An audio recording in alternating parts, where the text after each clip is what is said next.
নবীর আদর্শ মতে হাসি দাও ইবাদত, নবীর আদর্শ মেনে কান্না করো ইবাদত, নবীর আদর্শ মেনে ঘুমাও ইবাদত, নবীর আদর্শ মেনে খানা খাও ইবাদত।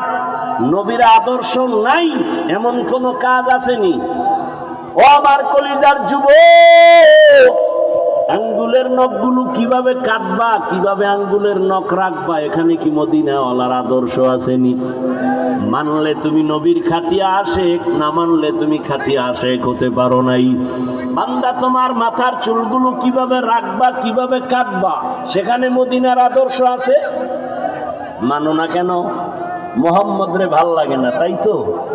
হ্যাঁ, তোমার চুল ক্রিকেটারের ডিজাইন কেন কাউরে ভালোবাসি, তাহলে প্রমাণ হয়ে গেল তুই মদিনার রসুলকে ভালোবাসো না। যদি রসুলকে ভালোবাসতি তাহলে মদিনার লাইনে চুল থাকতো, সম্মান থাকতো স্থায়ী। অস্থায়ী সম্মান থাকে না, টাকা দিয়ে যারা সম্মান কিনে, প্রথমে এরা পায় ফুলের মালা, ফাইনালে পায় জুতার মালা, ঠিক না? আর আমার আল্লাহ যাদের সম্মান দেয়, এ সম্মান কখনো যায় না, বরং দুনিয়ায়ও বাদশাহ, পরকালেও বাদশাহ। টাকা দিয়ে সম্মান কিনলে টাকা যতদিন সম্মান ততদিন, টাকা নাই সম্মান নাই। প্রথমে ফুলের মালা, পরে জুতার মালা। আর আল্লাহর দেওয়া সম্মান মহামারী করোনা, এই জাতি ভুলিয়ে গেলে চলবে না। ও আমার যুবক বাবারা, ইতিহাস জানোনি? করোনার সময় স্কুল কলেজ চাকরি ব্যবসা সব বন্ধ, ফ্যাক্টরি বন্ধ, কিন্তু মনে আসেনি আপনাদের একটা মাদ্রাসাও বন্ধ হয় নাই। কোন আলেম ওলামা না খেয়ে মরে নাই। ওই সময় যাদের করোনা, বাবার করোনা, কুলাঙ্গার সন্তান কাছে যায় না। বাবায় মরে গেল, এলাকার লোক ডাইকা টাকা দিয়া বলে লাশটারে রাস্তায় ফেলে দিয়ে আসো।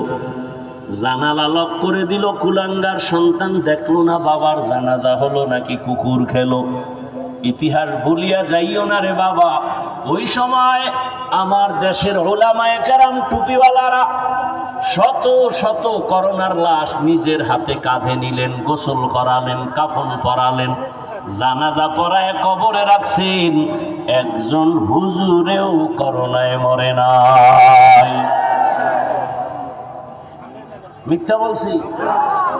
এরপরও ঘুরে ফিরে হুজুর খারাপ, মানে তোর জন্ম খারাপ।